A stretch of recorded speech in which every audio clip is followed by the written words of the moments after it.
law of indices. We have talked about the other laws. Here in the sixth law of indices, what we're having is the sixth law of indices. We normally have the power.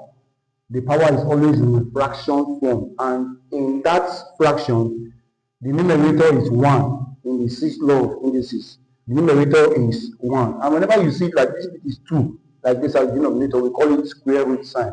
Don't confuse it with what? Long division sign. They are different. So an example we are having here is showing us the square root of a number, which is 9. Think of that number that can multiply itself 2 times, that will give you 9. That is exactly what we have as the answer of that question.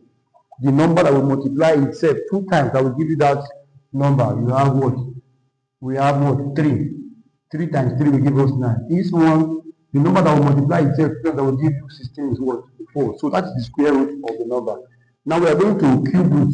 In the case of cube root, is 1 over 3. The power is 1 over 3. You can see it's written small, not like this one. It is not the same thing. This one is 3 root x, whereas this one is what? Cube root of what? X. They are different things. A question is there for that purpose. Where we now have the cube root of 8. Think of that number that can multiply itself 3 times, that will give you 8. That is what? 2. So the cube root of 8 is 2. Then for this one, it's talking about cube roots. The number that can multiply itself 3 times, that will give you that number is what? 3. So 3 times 3 times 3 will give us what? 27. So that is the cube root of 27. Now, fourth root, this is the fourth root now.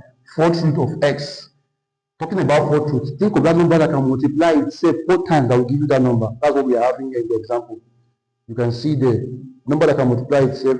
For example, the fourth root of 16 is actually what? 2. 2 times 2 times 2 times 2, 4 times. You can see that it gives us 2. So that is the fourth root. The same thing for 81. The fourth root of 81 is actually 3. Whenever you are dealing with all these roots, just think of that number that can multiply itself. If it is square root, 2 times. Cube root, 3 times. Fourth root, 4 times. Fifth root, 5 times. It's this simple. This is the fifth law of indices, sixth law of indices. Please don't forget. Don't forget. You should always remember how to take it back to this form. This is equal to this. This is also equal to this. This is equal to this. This is what? Equal to this. It will help you when we are dealing with complex formula. Thank you very much. Check our video in the next seventh law of indices when we talk about more about indices. Thank you very much.